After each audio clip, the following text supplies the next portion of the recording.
os Espíritos do Senhor, que são as virtudes dos céus, como um imenso exército que se movimenta, ao receber a ordem de comando, espalham-se sobre toda a face da terra, semelhantes a estrelas cadentes, vêm iluminar o caminho e abrir os olhos aos cegos. Eu vos digo em verdade que são chegados os tempos em que todas as coisas devem ser restabelecidas no seu verdadeiro sentido, para dissipar as trevas, confundir os orgulhosos e glorificar os justos. As grandes vozes do céu ressoam como o toque da trombeta, e os coros dos anjos se reúnem. Homens, nós vos convidamos ao divino concerto. Que vossas mãos tomem a lira, que vossas vozes se unam e num hino sagrado se estendam e vibrem, de um extremo do universo a outro. Homens, irmãos amados, estamos juntos de vós. Amai-vos também uns aos outros, e dizei do fundo de vosso coração, fazendo a vontade do Pai que está nos céus.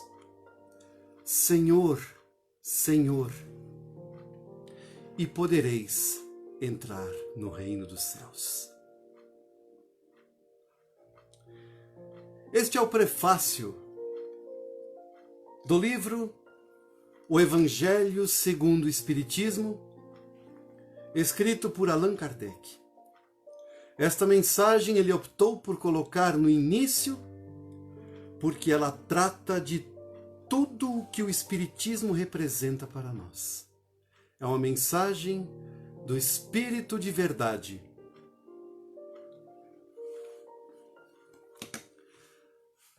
Muito boa noite, queridos companheiros de jornada terrena, se podemos nos referir assim. Eu sou o Manfred, como já escrevi no grupo, no texto do grupo. Sou o coordenador de estudos e da Casa Associação Espírita Jesus no Lar. E em nome da Associação Espírita Jesus no Lar, gostaria de dar a todos as boas-vindas. Sejam muito bem-vindos, para que possamos juntos estudar, compreender a santa e divina doutrina espírita. Nós vamos nos dedicar ao estudo do Evangelho e ao estudo do Livro dos Espíritos, que são os livros, ao nosso entender, mais importantes de toda a obra. Porque nós precisamos entender uma coisa já de início, a coisa mais importante, e que infelizmente poucos no meio espírita estão compreendendo essa ideia. O Espiritismo, ele tem como objetivo a regeneração moral da humanidade. Se é uma regeneração moral, então entendemos que estamos no plano filosófico de toda a obra. Os próprios espíritos reconhecem que o livro Evangelho segundo o Espiritismo é o livro mais importante de toda a codificação de Allan Kardec, porque trata justamente das informações que precisamos ter para o nosso melhoramento. Porque se falamos de regeneração moral, estamos falando de melhora pessoal. Porque regeneração de um mundo, nós não podemos esperar que os outros a façam.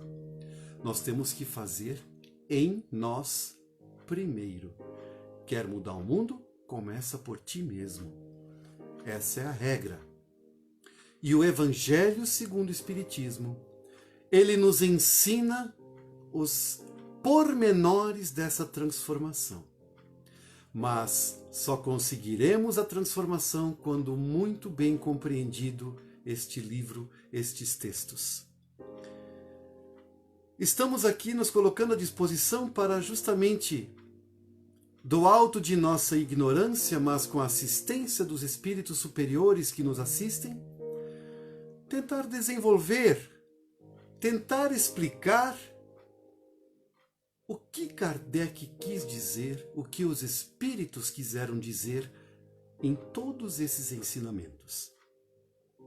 Ao mesmo tempo, o Livro dos Espíritos, que é o livro que deu origem a toda essa obra, a toda a tese espírita, pois que tudo que se diz espírita está baseado, ou pelo menos deveria estar baseado, no Livro dos Espíritos. Se nós não estudamos o Livro dos Espíritos, nós não adquirimos a tese, ou seja, a ideia central. Se nós não adquirimos a ideia central, não podemos nos dizer espíritas e nem que estamos tendo práticas espíritas. Não faz sentido. É como se eu fosse querer me autoproclamar psicanalista sem nunca ter estudado Freud ou os grandes pensadores da área da psicanálise. Não tem como.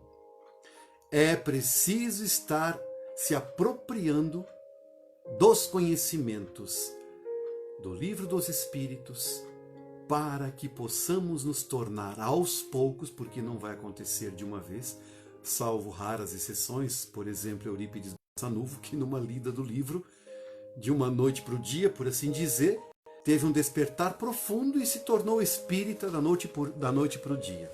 Estamos falando de pessoas comuns, como eu e vocês, a não ser que entre os que estejam nos assistindo também tenham um despertar assim, e se quiserem depois dar algumas dicas como funcionaria esse despertar assim intenso, tão rápido, estamos abertos a esse aprendizado também.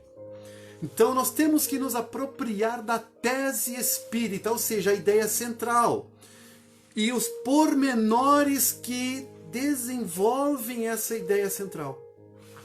Tudo isso está contido no Livro dos Espíritos, que também nos colocamos à disposição do alto de nossa ignorância, mas com a assistência dos espíritos que nos assistem, com sua misericórdia e benevolência, nos colocamos à disposição para os devidos esclarecimentos que estejam ao nosso alcance. Sou eu, Manfred, que falarei, mas também temos um companheiro, Moisés Gomes, que também é um colaborador nosso, também é um participante da Associação Espírita Jesus no Lar. Ele também irá falar algumas coisas. Nós ainda estamos pesquisando qual é a melhor forma de desenvolvermos tudo isso, porque a ideia é fazer esses vídeos, comentá-los, estudar os livros e, ao mesmo tempo, abrir para questionamentos, para perguntas, deixar as suas dúvidas surgirem para que possamos talvez explicá-las, desenvolvê-las, talvez não neste momento do vídeo, mas em algum momento após, no futuro. Mas estamos estudando, estamos pensando, estamos pesquisando para podermos atender a todos da melhor forma possível. Esses vídeos ao vivo, todos eles serão gravados e deixaremos postados pela eternidade nesse grupo do Facebook para pesquisas, para as devidas análises. Serão sempre encontros de 1 hora, não passando disso, para que tenhamos mais tempo de revisar nas pesquisas dos vídeos, para não ficar muito chato com vídeos muito longos, que a gente sabe o quanto isso é complicado. Então nós vamos sempre manter o nosso horário dentro de 60 minutos, dividindo meio a meio, ou enfim, conforme for as possibilidades, vamos manter o estudo dos 2 livros dentro desses 60 minutos. E com o tempo nós vamos descobrindo essas formas de como estar melhorando, de como vamos conseguir interagir como vocês de um jeito mais interessante para que todos possam sair satisfeitos. Que Jesus possa nos inspirar sempre, pois é em nome dele, é por ele que estamos falando os seus ensinamentos, nos colocando à disposição dele para falar daquilo que ele nos trouxe através dos Espíritos. Então, como estamos a serviço de Jesus, não faz sentido começar sem antes pedirmos a sua proteção, na forma de uma prece. O Espiritismo, para quem já conhece um pouquinho, e para quem não conhece, vamos dizer então assim, que em todas as linhas do Espiritismo está escrito assim: faça preces o tempo todo, porque com a prece você se coloca em contato com a espiritualidade superior.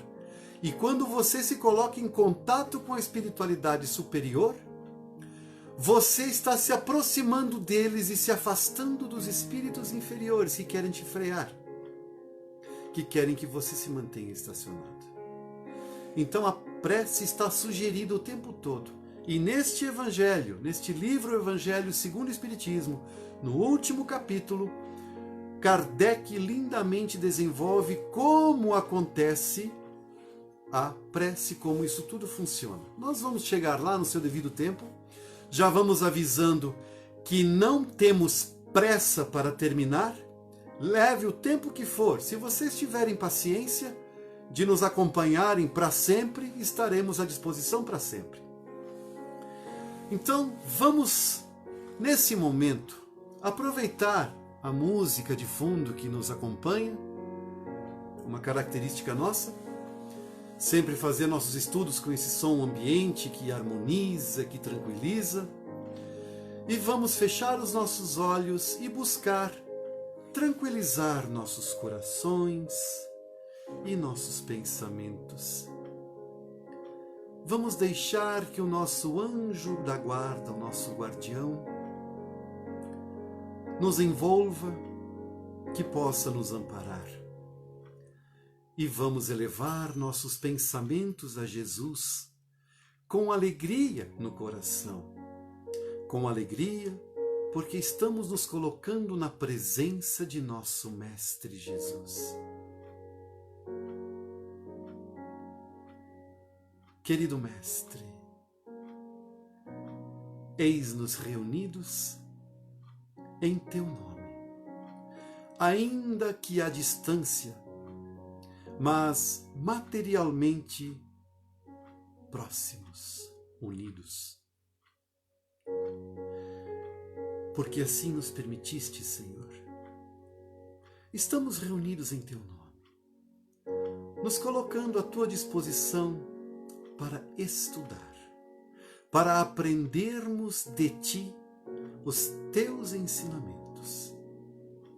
Que possas nos inspirar, nos acalmar, acerenar nossas mentes e corações, facilitando-nos assim o entendimento.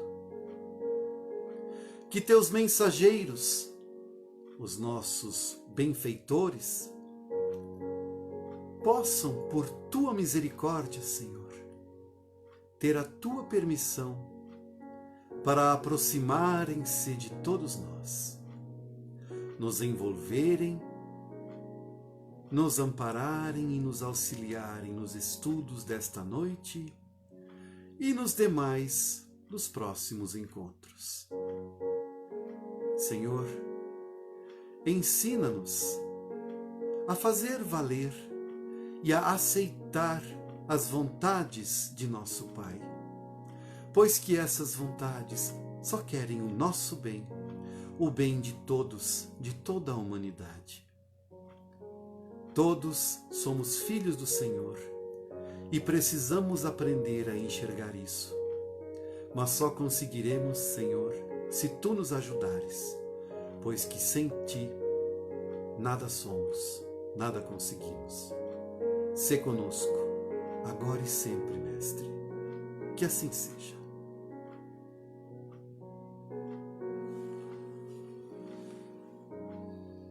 Muito bem. Então vamos, quem tiver à disposição os livros, não é necessário, mas quem tiver à disposição os livros, o Evangelho e o Livro dos Espíritos, vamos começar, simplesmente assim. Capítulo 1. A introdução nós vamos ler depois, porque apesar de as introduções sempre estarem no início do livro, em geral, são as últimas coisas que se escreve, porque elas vão resumir tudo o que está no livro, vão dar assim um esboço, uma ideia do que encontraremos no livro. Mas tem muitas informações que nós gostaríamos primeiro de desenvolvê-las para depois chegar nas introduções. Então permitam-nos começar meio que estilo caranguejo. Vamos começar do meio para frente e depois vamos voltar para o início. Então o capítulo 1. Não vim destruir a lei. Tomos 1 e 2. Tomos seriam os itens. O Evangelho, permita-nos antes de começar, fazer uma rápida explicação do esboço, como ele foi construído, como foi elaborado por Allan Kardec. Quem já viu o filme, viu mais ou menos, entendeu mais ou menos como funcionava o processo da decodificação. Quem não viu, recomendamos assistir. Está no Netflix, está em vários lugares. Está muito fácil o acesso ao filme. É um filme muito bom, sob o nosso ponto de vista. Muito interessante. Lógico, a história de Kardec é uma história de 60 e poucos anos. É impossível resumir tudo isso em 1h30, 1h15, 1h20, sei lá quanto tempo dura.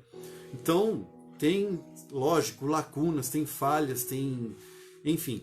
Mas o autor, entendemos que foi muito feliz em demonstrar muitas coisas especiais, muitas particularidades. Dentre elas, o quanto de cartas que Kardec recebia do mundo inteiro.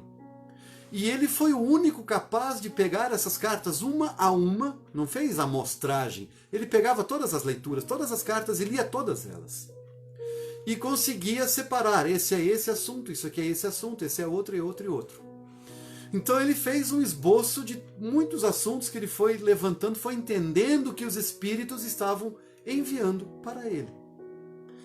No Evangelho ele construiu da seguinte forma. Ele começa, em geral, os capítulos com um trecho bíblico de algum autor da Bíblia, em geral do Novo Testamento. No caso aqui nós vamos ver Mateus, capítulo 5, versículos 17 ao 18. Então ele começa com esse trecho bíblico que tem a ver com os assuntos que os Espíritos enviaram para ele. Logo após esse trecho, nós vamos encontrar um desenvolvimento, ou seja, o Kardec analisando aquele trecho bíblico que ele destacou, fazendo a sua apreciação, a sua análise, expondo o seu entendimento, construindo o conhecimento. Isso é uma característica do Kardec. E nós, enquanto pedagogos que somos, também entendemos que a melhor forma de aprender é seguir a sequência do conhecimento, da construção do conhecimento. E o Kardec, ele foi muito bem nesse trabalho, nesse plano. Ele foi construindo, desde o Livro dos Espíritos até chegar no seu último, a Gênese, né, nas revistas de 1869, a última revista que ele deixou publicada, e mais alguns textos que ele estava selecionando. Ele foi, em todos esses momentos, ele foi construindo o conhecimento. E ele desenvolve todo o seu pensamento em cima das comunicações dos espíritos. Isso nós vamos ver o tempo todo.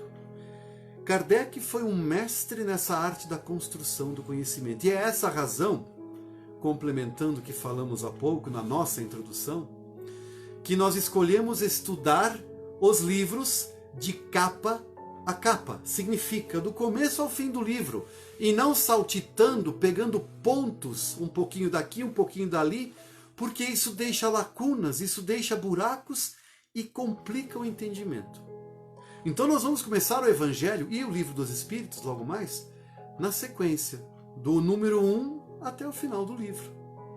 A única diferença é que no final que nós vamos desenvolver e discutir as introduções para entendermos o que o Kardec estava colocando nessa introdução. Então, o Kardec começa no Evangelho com aquele trecho bíblico. Depois ele desenvolve, baseado nos seus estudos, e por fim ele coloca instruções dos Espíritos. O que são as instruções dos Espíritos? De todas aquelas mensagens que o Kardec recebeu, aquelas que têm a ver com aquilo que ele selecionou as mensagens mais importantes, que para ele tinham maior destaque, e inseriu ao final do capítulo. Nós vamos ver de um por um desses tópicos, dessas mensagens, vamos desenvolvê-las cada um. Então vamos ao número 1, sem mais delongas. Está escrito assim em Mateus, no capítulo 5, versículos 17 a 18. Não penseis que vim destruir a lei ou os profetas. Não vim para destruí-los, mas para dar-lhes cumprimento. Porque em verdade vos céu e terra não passarão, até que se cumpra tudo quanto está na lei, até o último J e o último ponto. São palavras de Jesus, quando falava com os apóstolos, quando conversava com outras pessoas, em geral, dando puxões de orelha aos fariseus e os saduceus.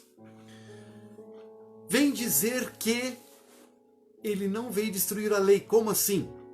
Ele não veio destruir a lei de Deus, porque a lei do homem, ele meio que pôs por o homem, são leis transitórias. Nós vamos ver isso já já. Mas do que exatamente Jesus está falando? De que leis de Deus Jesus está falando? Vamos ver o que Kardec nos expõe nesse tomo 2, sob o subtítulo Moisés. Diz Kardec assim, escreve Kardec: há duas partes distintas na lei moral. A lei de Deus promulgada sobre o monte Sinai, ou seja, aquelas duas famosas tábuas com os 10 mandamentos. E a lei civil ou disciplinar, estabelecida pelo próprio Moisés. Uma é invariável, a outra é apropriada aos costumes e ao caráter do povo e se modifica com o tempo. Então Kardec está levantando assim: Moisés recebeu os 10 mandamentos, aquelas famosas duas tábuas contendo os 10 mandamentos. Essa é a lei imutável, invariável. Mas tem uma segunda lei, que o Moisés teve que criar, que inventar, para que essa primeira começasse a vigorar. Já nós vamos entender isso.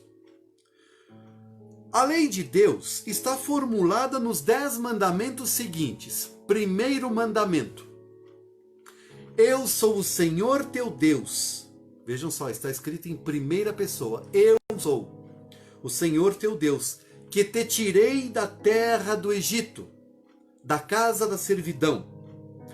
Não terás deuses estrangeiros diante de mim.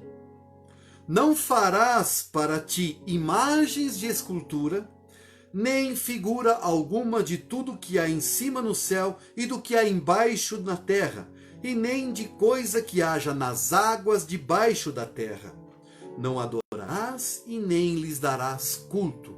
Ou seja, está dizendo que só existe um Deus.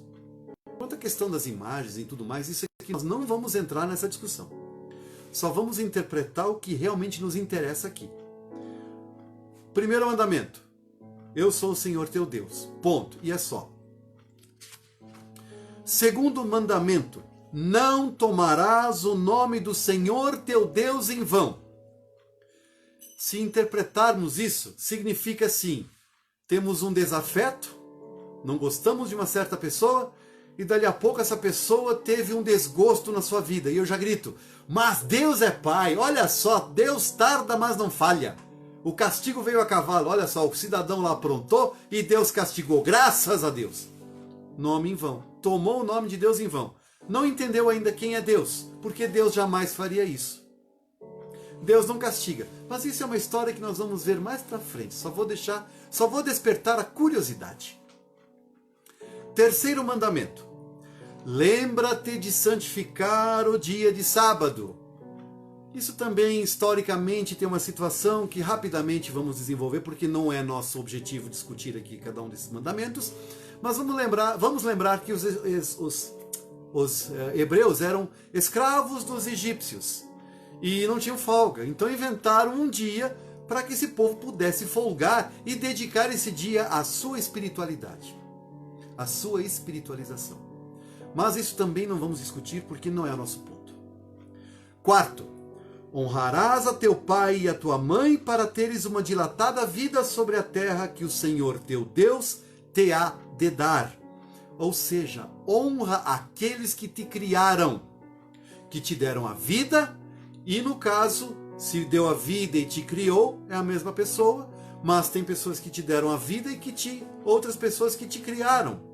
Honra a todos, ainda que sejam desafetos ou que te abandonaram, te deram problema, te deram traumas, honra, porque são os pais que você teve, que você merecia, ou principalmente os pais que você precisava, que nós precisávamos. Não vou me desexcluir dessa, não.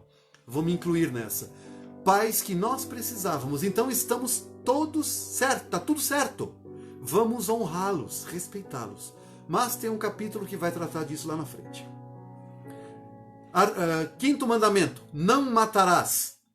Matar o quê? Matar pessoas, mas podemos ampliar isso. Não só pessoas. Nós podemos matar a esperança, podemos matar a fé, podemos matar um monte de coisas das pessoas, podemos matar desejos das pessoas de querer crescer. Quando uma criança que ela quer ser médica, ela fala, eu quero ser médico, a gente fala para você quer ser médico, vagabundo, do jeito que você é, não quer estudar. Perdoe minha expressão grosseira. Mas é assim que a gente mata a esperança, que a gente mata talvez possíveis futuros bons profissionais.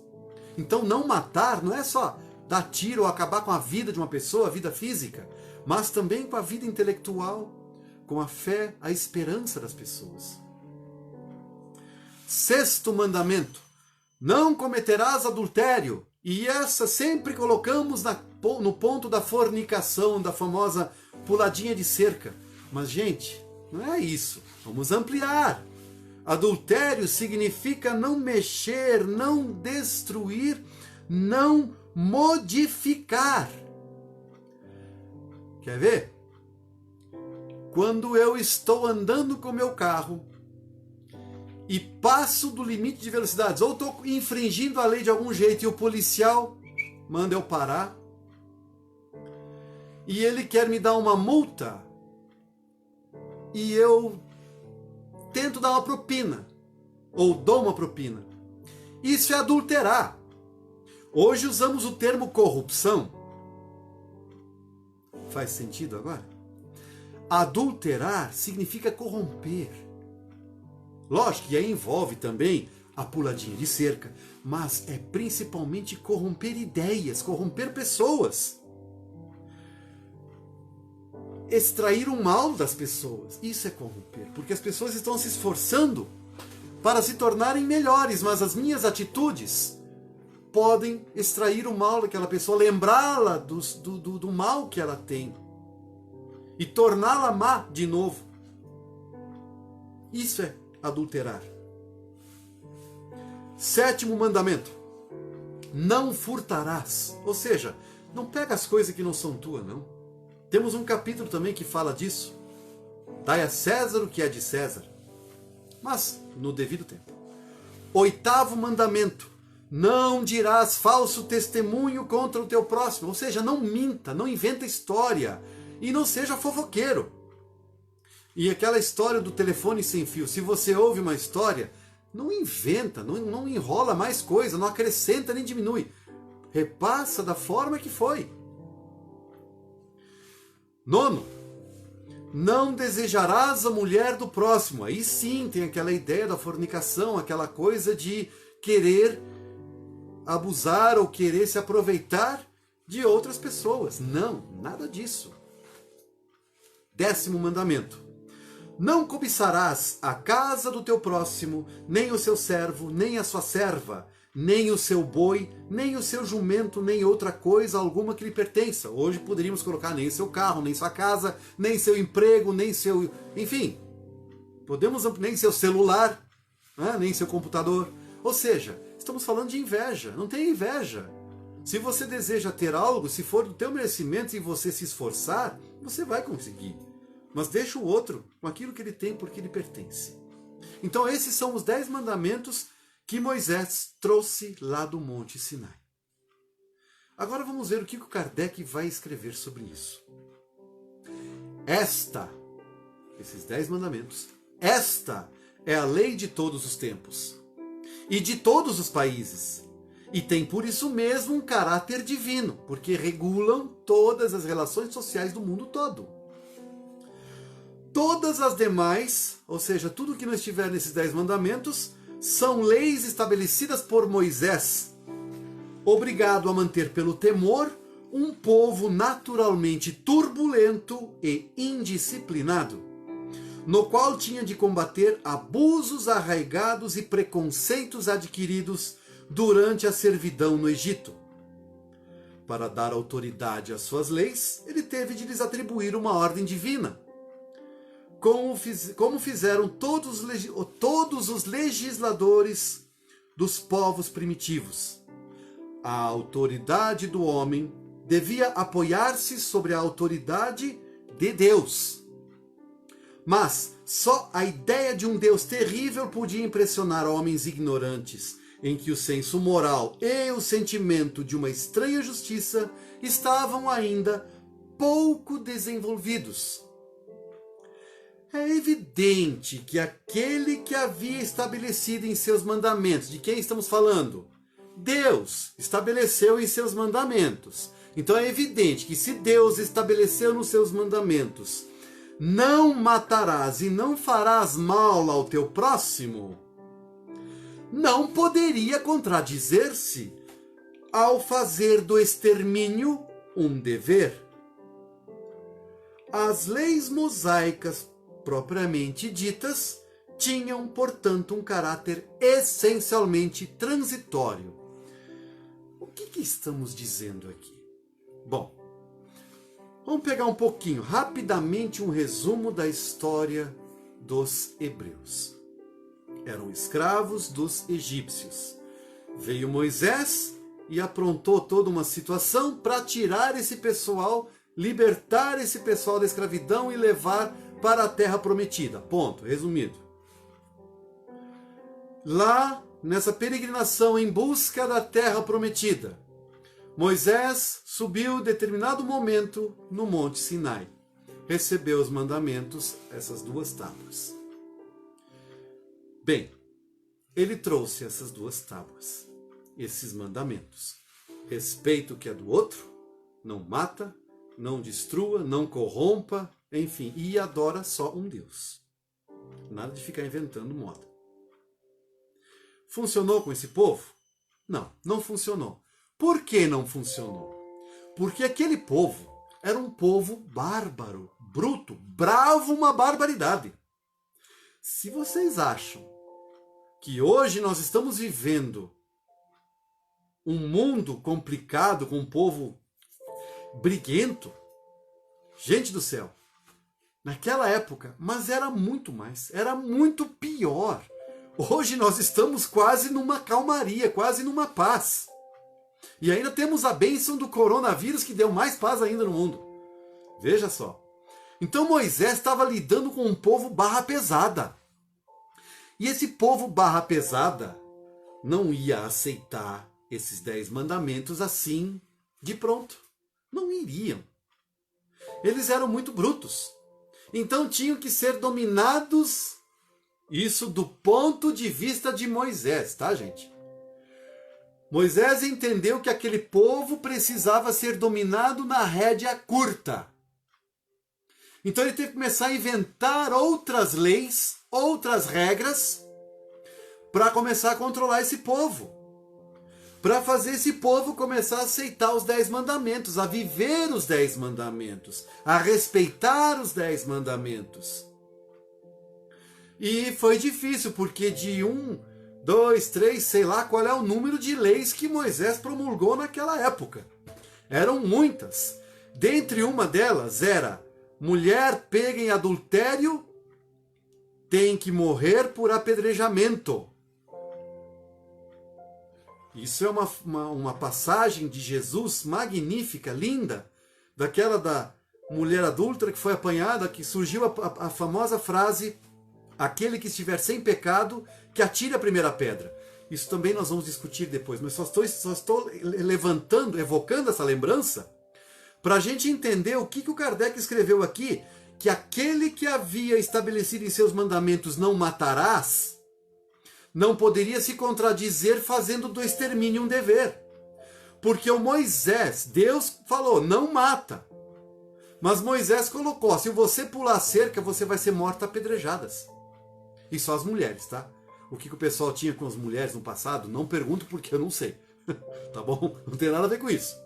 Mas na época de Moisés era complicado. Hoje está difícil, as mulheres têm complicações, mas acreditem, na época de Moisés, enfim, nem se compara. Então, Kardec está afirmando o seguinte: Moisés teve que criar algumas leis para segurar esse povo. Só que essas leis contradiziam muitas vezes o que estava nos 10 mandamentos. Esse é um exemplo que citamos. Aqui, nos 10 mandamentos, está escrito: não matarás. Qual que é? O 5º, né? Artigo 5º da lei divina.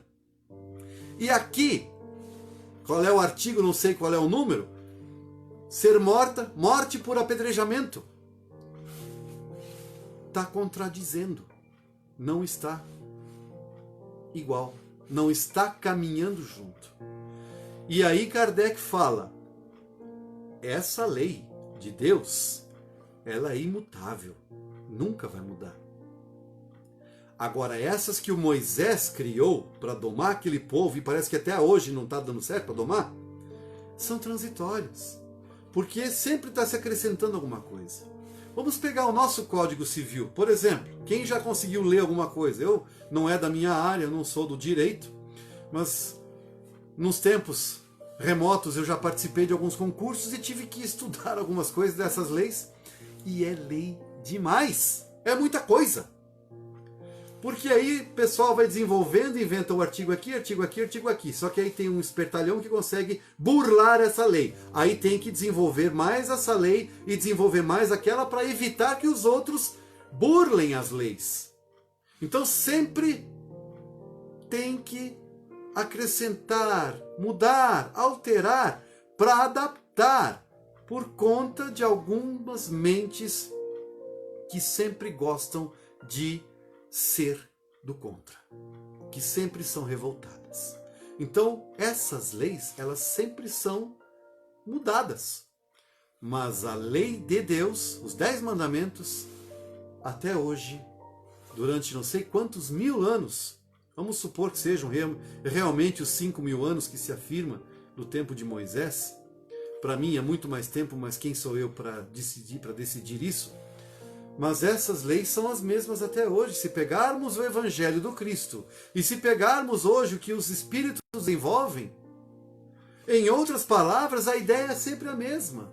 E em todas as religiões de todo o mundo, as mesmas ideias, com outras palavras, mas sempre as mesmas ideias. Então, por isso é um caráter transitório aquelas de Moisés e o caráter definitivo, imutável, de Deus. E assim nós encerramos por hoje o estudo de o Evangelho segundo o Espiritismo, para o estudo de O Livro dos Espíritos, também com a mesma informação de que não vamos entrar na introdução ainda, vamos deixar isso para depois. Nós começaremos já diretamente nas questões. E assim como explicamos o Evangelho, como ele foi construído, como ele foi montado, no Livro dos Espíritos, a forma que o Kardec usou é de perguntas e respostas. Ele fazia as perguntas e recebia as respostas. E ele foi montando, foi colocando.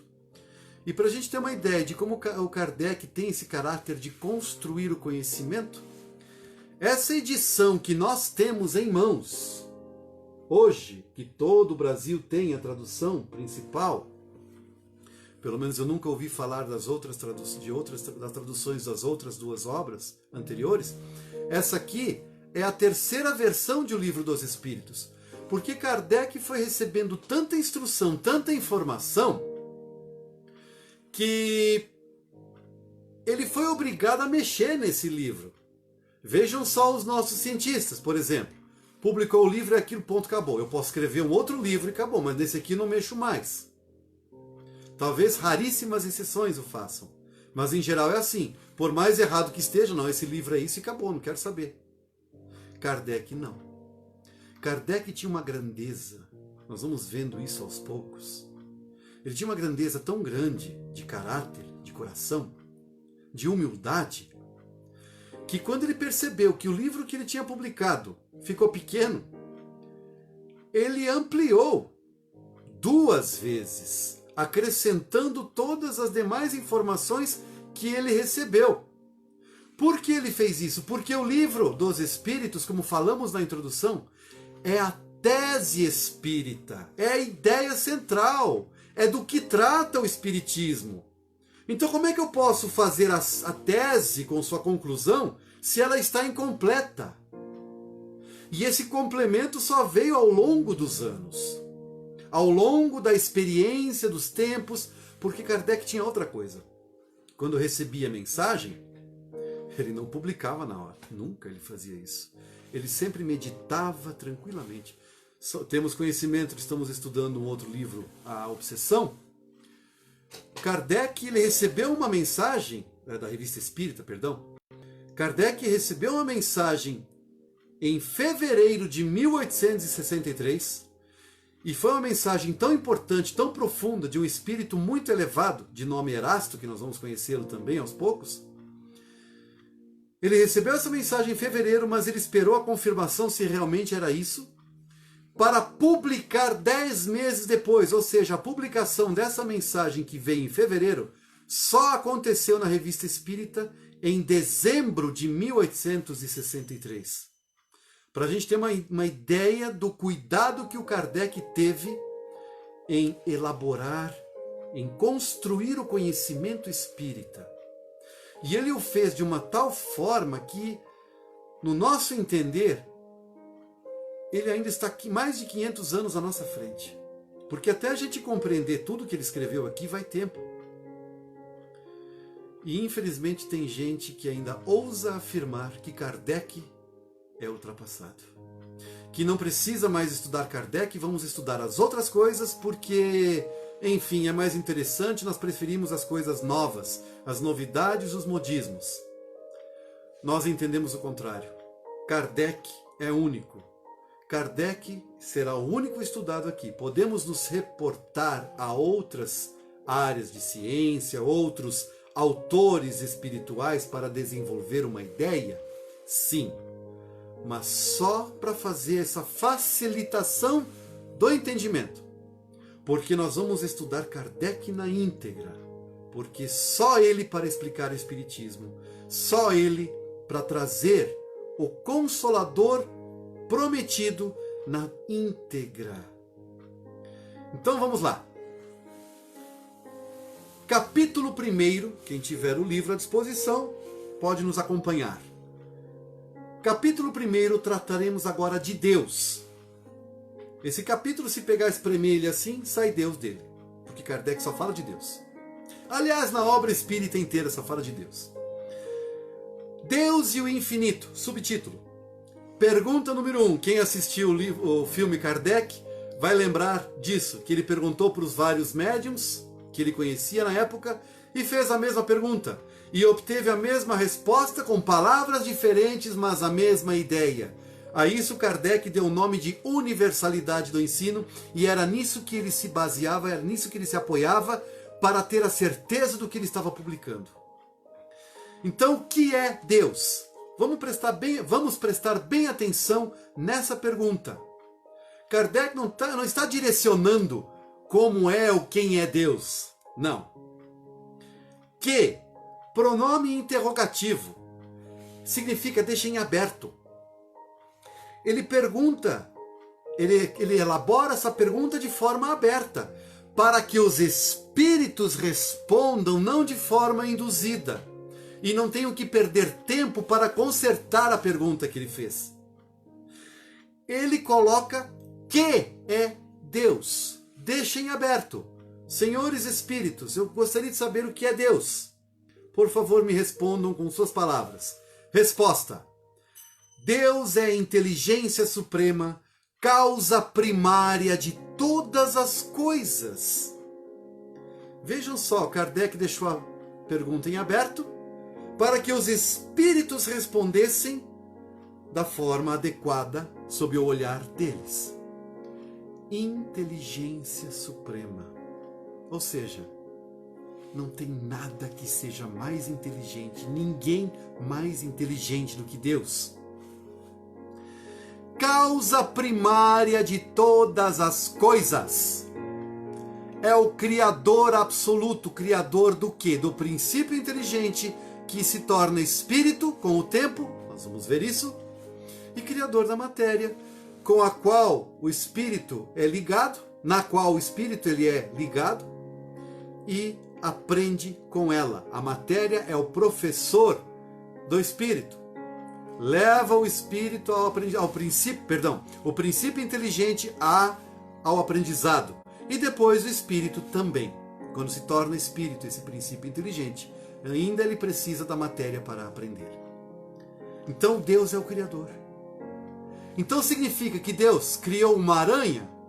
Criou. Tem gente que morre de pavor da aranha, mas Deus criou a aranha. É uma criatura divina. Deus criou você? Criou eu? Criou todos nós? Criou. Criou a matéria que molda tudo que nós temos no universo todo? Criou. Criou o macaco? Sim. Criou. Enfim, ele até nos deu inteligência para que pudéssemos nos assemelhar a ele. Não no corpo físico, não na matéria, mas em essência, em espírito. Como assim se assemelhar? Aprender a amar. Por isso precisa da matéria para aprender a amar. Mas isso, vou deixar também aquele gostinho, vamos desenvolver isso mais para frente. Pergunta número 2. Que se deve entender por infinito? Porque muitas vezes, na época de Kardec, achava-se que Deus era infinito. Então Kardec sempre levanta essas questões todas para elucidar, tirar todas as dúvidas. Kardec não suportava deixar uma dúvida em aberto. Então, se ele ouvia falar alguma coisa, e nós vamos ver muito isso aqui no Livro dos Espíritos, ele colocava isso para os espíritos para que eles respondessem. Então aqui, o que se deve entender por infinito? O que não tem começo e nem fim. O desconhecido. Tudo o que é desconhecido é infinito. Nós entendemos as coisas, entendemos a vida? Não, então? Enfim, é infinito. Nós entendemos o universo? Não, então é infinito. Tudo que nós desconhecemos é infinito. Tudo que não tem começo e nem fim. Aí o Kardec entra no ponto, porque isso é uma característica dele também. Se ele tinha uma dúvida, gente, ele não ia direto ao ponto igual a gente faz. Qual é isso aqui? Não. Ele pensava. Ele gostava de construir o conhecimento. Então, se as pessoas falavam que Deus é infinito, mas peraí, o que é infinito para os espíritos? E aí nós vamos entender o que eles têm a dizer sobre Deus ser infinito. E aí, Kardec, então, na pergunta número 3, depois que ele entendeu a 2, o que é o infinito, sob o ponto de vista dos espíritos superiores, ele coloca assim: poder-se-ia então dizer que Deus é o infinito? Olha a resposta. Definição incompleta. pobreza da linguagem humana, insuficiente para definir o que está acima da linguagem dos homens. Traduzindo, não tem como vocês saberem disso ainda. E não adianta insistir.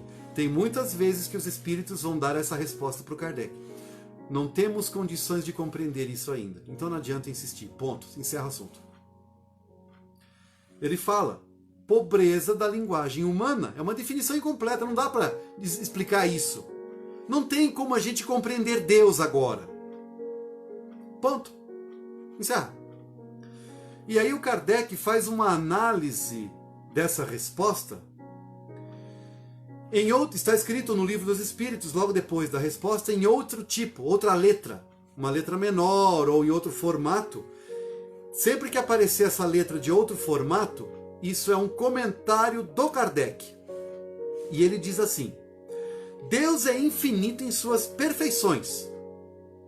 Não poderia ser diferente. Se ele é bondoso, infinitamente bondoso. Nunca vai mudar.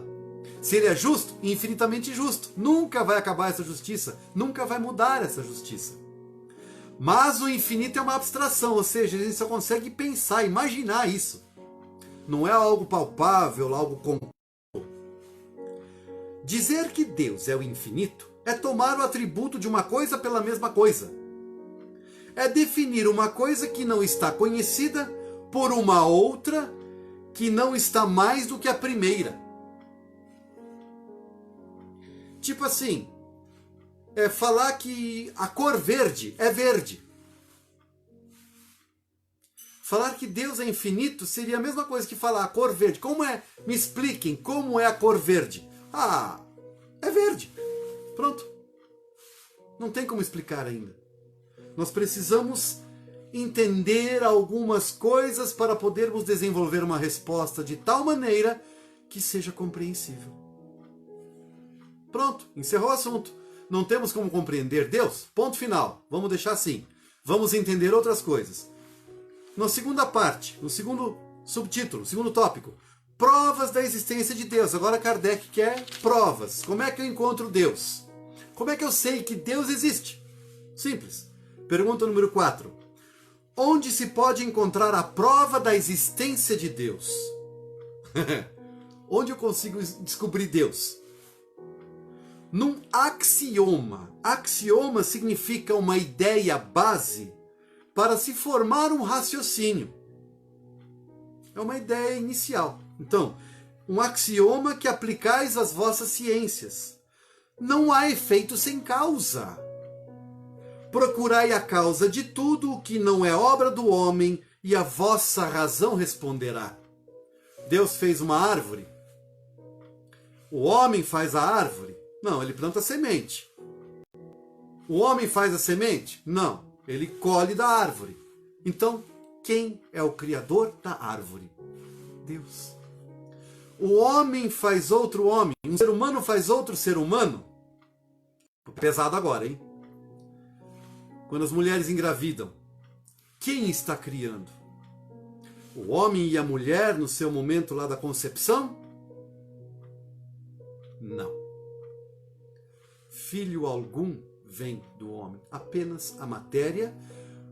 O homem e a mulher fornecem a matéria inicial. Isso também é uma longa discussão que nós vamos ver mais para frente. Isso é polêmico. E é delicioso estudar isso e entender isso, gente. Mas eu não vou falar agora. Mas saibamos que toda criança que nasce é Deus quem a criou. O ser humano em nenhum momento pode ter a pretensão de achar que criou uma criança, que fez uma criança. Ah, porque fui no laboratório. Não. A ideia é a mesma. Sempre é Deus o Criador. Em tudo! E isso é importante a gente se compenetrar bem disso, entender isso. Porque isso vai aliviar muitas dores no futuro. Continuando. Kardec faz uma análise agora dessa resposta. Tá? Está também em letra diferente. Para crer-se em Deus, basta se lance o olhar sobre as obras da criação. O universo existe, logo tem uma causa. Não pode ser o acaso, a não ser que se dê o nome de Deus de acaso. Aí tudo bem. Duvidar da existência de Deus é negar que todo efeito tem uma causa e avançar que o nada pôde fazer alguma coisa. Não existe essa de puff, surgiu assim do nada. As coisas não brotam do nada. Tem uma causa, tem uma origem. E essa origem é Deus. Número 5. Que dedução se pode tirar do sentimento instintivo que todos os homens trazem em si da existência de Deus?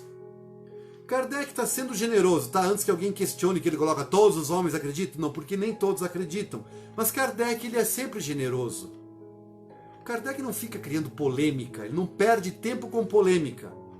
Vamos entender Kardec, gente, para entender a obra dele. Kardec não é polêmico, ele é estudioso sério. Então, o que ele está perguntando? O que podemos entender então daquele sentimento inato que todo mundo tem de que Deus existe? Olha que resposta. Ah, que Deus existe, ué. Pois de onde lhes viria esse sentimento se não tivesse uma base? É ainda uma consequência do princípio não há efeito sem causa. Então, se até esse sentimento íntimo nós carregamos em nós, ainda que seja distorcido, cada um enxerga Deus do seu jeito, mas isso está ligado a uma origem. Qual? A de que nós já entendemos a existência de Deus. É o que nos caracteriza enquanto espírito. Nos tornamos espírito quando somos capazes de conceber Deus em nossos pensamentos.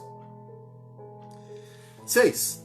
O sentimento íntimo que temos da existência de Deus não poderia ser fruto da educação, resultado de ideias adquiridas? Ou seja, culturalmente adquirida essa ideia de Deus, porque os nossos pais falam de Deus, a nossa sociedade onde estamos fala de Deus, agora no Facebook, nos WhatsApp da vida, fala-se de Deus. Não seria essa a origem da ideia de Deus? Olha a resposta. Se assim fosse, por que existiria nos vossos selvagens, ou seja, os povos indígenas, por que existiria neles esse sentimento? E eles não tinham esse conhecimento cultural, não tinham esse acesso. O Kardec faz agora uma apreciação, uma análise dessa resposta. Se o sentimento da existência de um ser supremo fosse tão somente produto de um ensino, não seria universal. Olha o ensino universal aqui já começando a aparecer. E não existiria senão nos que houvessem podido receber esse ensino, conforme se dá com as noções científicas. Então, os povos indígenas tinham noção de matemática, de física? Não, não tinham. Por quê? Porque não faz parte da cultura deles. Mas eles tinham noção de Deus, ou de deuses, como falam em todos os povos, que na verdade são os espíritos, com outro nome? Tinha esse conhecimento? Sim, tinham. Por quê? Fazia parte da cultura deles. Significa que isso existe de verdade. Então, se surge num meio que nunca teve acesso à nossa cultura, significa que isso é verdadeiro, que tem um fundo de verdade por trás disso. Número 7. Poder-se-ia achar nas propriedades íntimas da matéria a causa primária da formação das coisas? Ou seja, vamos pegar agora então a matéria. Está no íntimo da matéria a formação disso? Vamos traduzir. Está no átomo a formação da matéria? Olha que resposta. Mas então, qual seria a causa dessas propriedades? É indispensável sempre uma causa primária. Ah tá, o átomo é a formação da matéria. Combina o número de elétrons ao redor do núcleo e vira tal elemento que junto com outros vira tal coisa e de repente vira matéria. Tá, mas quem fez o átomo? E porque aos olhos dos espíritos, o átomo também é uma molécula. É de pirar o cabeção, eu sei. Mas os espíritos nos ensinam isso, é uma molécula. Nós vamos ver isso tudo. Mas quem fez então essa molécula? Quem agrupou isso? Deus. 8. Que se deve pensar da opinião dos que atribuem a formação primária a uma combinação fortuita da matéria, ou Em outras palavras, ao acaso. Que isso na ciência está muito comum, muito presente. O acaso criou, surgiu tudo do nada. O que devemos imaginar? O que os espíritos nos têm a dizer sobre isso? Olha a resposta. Outro absurdo. Que homem de bom... Olha, os espíritos falando. Se tiver algum cientista... Gente, perdão, não temos nada a ver com isso. São os espíritos superiores nos ensinando. Olha aqui, eles estão dizendo assim. Que homem de bom senso pode considerar o acaso um ser inteligente? Porque para agrupar moléculas tem que ter muita inteligência. O ser humano é capaz de fazer isso hoje? Ele é capaz de criar moléculas, de agrupar moléculas? Talvez uma ou outra sim, muito sem querer, a muito custo. Então vamos dizer que não é capaz. Mas o acaso é capaz de fazer isso? O acaso é capaz de montar uma árvore? Um cachorro? Uma barata? Não. Não é possível. E demais, o que é o acaso? É o nada. Então não tem como o nada fazer alguma coisa. E alguma coisa boa. Porque tudo o que acontece é uma coisa boa. Tudo o que surge é uma coisa boa. Tudo que foi criado é bom. Nós, seres humanos, é que distorcemos. Nós somos mestres nisso. Somos especialistas em distorcer tudo. Olha o Kardec fazendo o seu complemento aqui, sua opinião. Aliás, seu entendimento. A harmonia existente no mecanismo do universo patenteia combinações e desígnios determinados. E por isso mesmo revela um poder inteligente. Atribuir a formação primária. Traduzindo essa formação primária, gente, tá falando do Big Bang, tá? Aquela explosão e puf, surgiu o universo, que os cientistas pregam tanto. Mas então, o que é aquela forma? O que deu origem àquilo que explodiu? Eis o ponto, não é? Atribuir a formação primária ao acaso é insensatez, pois que o acaso é cego e não pode produzir os efeitos que a inteligência produz. Um acaso inteligente, ó, esse é o Kardec, sendo lógico e sendo coerente. Olha aqui, ó, e lúcido, acima de tudo. Um acaso inteligente já não seria mais acaso. Não existe acaso inteligente. Mas para fazer coisas inteligentes tem que ter inteligência. O que Kardec quer dizer aqui? O universo, gente. Ainda que os cientistas adorem aquela ideia de porque vai explodir, porque o mundo vai acabar, porque vai bater um meteoro, vai bater um planeta, vai bater isso, vai bater aquilo, e vai acabar o universo, vai destruir um dia. Por mais que eles adorem dizer isso, a gente não está vendo planeta bater em outro planeta. A gente não está vendo a Lua desgovernada e colidir com a Terra ou com Marte. E ela sempre tem o mesmo ciclo. Não é? A Terra sempre tem o mesmo ciclo orbitando ao redor do Sol. Todo o nosso sistema solar sempre tem o mesmo ciclo orbitando ao redor de um Sol maior, de nome Alcíone. E esse périplo, essa volta, esse ano solar dura 26 mil anos. Aí surgiu aquela ideia do fim do mundo e que os maias estavam falando de 2012, mas os maias nunca falaram em fim de mundo, eles falaram que era só o fim de um ciclo, ou seja, acabou o ano, 2012 seria o nosso 31 de dezembro, 2013 já é o ano novo começando, já seria o 1º de janeiro. Então, é sempre isso, é perfeito. Os maias determinaram essa perfeição dos ciclos da nossa estrela Sol, dos ciclos do nosso sistema solar, dos ciclos da vida. E em 26 mil anos, que é o calendário deles, que dura o calendário deles, foi sempre igual. Para isso funcionar sempre igual, tem que ter uma inteligência perfeita. Nós conseguimos fazer uma coisa funcionar sempre igual por algum tempo, repetindo sempre a mesma função. Difícil, né? Deus consegue. E a última questão de hoje, para a gente encerrar o nosso estudo, estouramos um pouquinho. Hoje o primeiro dia me permite, mas é só. Semana que vem, 1h, fechado. Em que é que, na causa primária, se revela uma inteligência suprema e superior a todas as inteligências? Ou seja, onde é que nós vamos encontrar isso? Tendes um provérbio que diz, pela obra se reconhece o autor. Pois bem, vede a obra e procurai o autor. O orgulho é que gera incredulidade. E o que é o orgulho? É a gente se apegar à matéria, achar que a matéria é que é inteligente. Achar que essa matéria que é tudo. Isso é que gera o orgulho. Deixar a matéria tomar conta. O homem orgulhoso nada admite acima de si. Por isso é que ele se denomina a si mesmo de espírito forte. Pobre ser que de um sopro de Deus, pode abater. Então o orgulho é que impede que as pessoas vejam essa perfeição do universo. E sempre sejam levados a ver. Ah, vai destruir o mundo. Aliás, se não me falha a memória, agora em agosto vai acabar o mundo de novo, tá? Não sei se é dia 19, alguma coisa assim. Mas está por aí. Então vamos nos preparar de novo.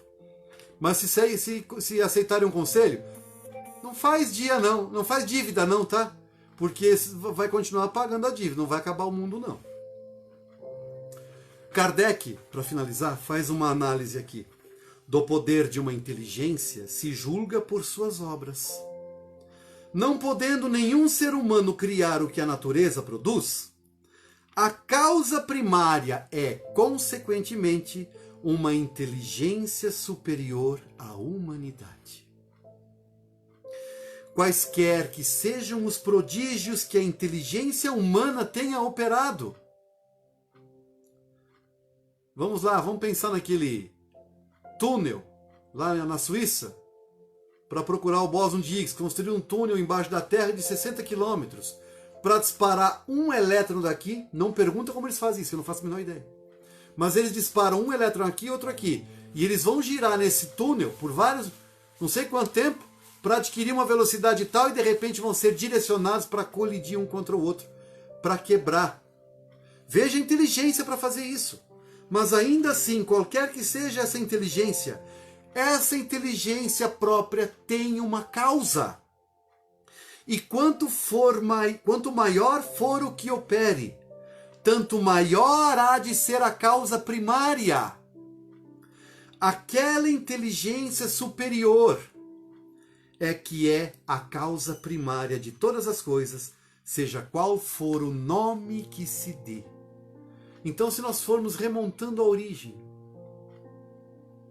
lá no passado, no começo da situação, qual é a origem da inteligência? Deus. Qual é a origem da vida? Deus. Qual é a origem da matéria? Deus. Sempre e unicamente Deus. E assim nós vamos encerrando por hoje, não sem fazermos uma prece e agradecimento ao nosso Senhor Jesus pela oportunidade. Então, convidamos a todos que possamos nos recolher novamente, sair desse estado de euforia do aprendizado, como a gente sempre diz, porque nos extasia, pelo menos a mim. Podem ver que eu me empolgo um pouco de vez em quando, mas eu me permito isso. Então vamos voltar a relaxamento, vamos acalmar nossos corações, nossos pensamentos e vamos nos alegrando porque mais uma vez vamos nos aproximar de Jesus e de seus mensageiros. Para te agradecer, Mestre Divino, pela oportunidade bendita do estudo. Se às vezes nos exaltamos, Senhor, é porque a Tua mensagem nos fala fundo no coração, no entendimento, e nos desperta emoções que às vezes não conseguimos controlar na exposição. Mas entendemos que talvez não seja tão grave. E se for, Senhor, nos avisa, para que possamos nos manter mais serenos. Graças, Mestre, por nos iniciar mais uma vez em teus preciosos ensinamentos, por nos permitir a presença de teus mensageiros, os nossos benfeitores misericordiosos, e dentre estes os nossos guardiães, a cultivarem nossos corações, nossos pensamentos. Muito obrigado a todos os irmãos que nos acolhem, obrigado ao nosso querido Adamastor que nos inspira, que nos orienta, que nos esclarece, que nos encoraja e fortalece para esses momentos. Que possamos ter uma boa semana de paz, muita lucidez e tranquilidade. Que possamos aceitar esses momentos da crise que nos envolve, que vivemos nesses momentos, entendendo que até isso tem uma razão de ser, e essa razão é de Deus, Ele sabe o porquê. Que possamos despertar em nossos corações a aceitação. Se nos pedem para fazer alguma coisa, que possamos buscar questionar menos e aceitar mais, para que a nossa permanência aqui na Terra se torne menos penosa para nós mesmos.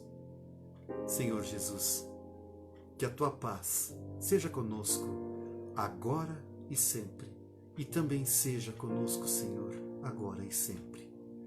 Que assim seja.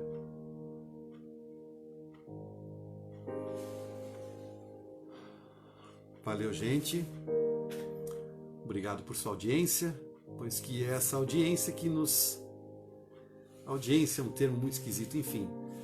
É a sua atenção que nos motiva a estudar, porque somos preguiçosos para estudar, temos que reconhecer isso. E quando outras pessoas se colocam à disposição para nos ouvir, somos forçados ao estudo. E somos gratos por vocês se oferecerem como motivação para nós estudarmos. Até o próximo encontro, um beijo no coração de todos vocês. Fiquem com Deus. Se tiverem dúvidas, postem que Moisés e eu vamos lendo, vamos meditando, vamos pensando e encontrar a melhor forma de responder essas dúvidas. Fiquem com Deus. Tchau, tchau.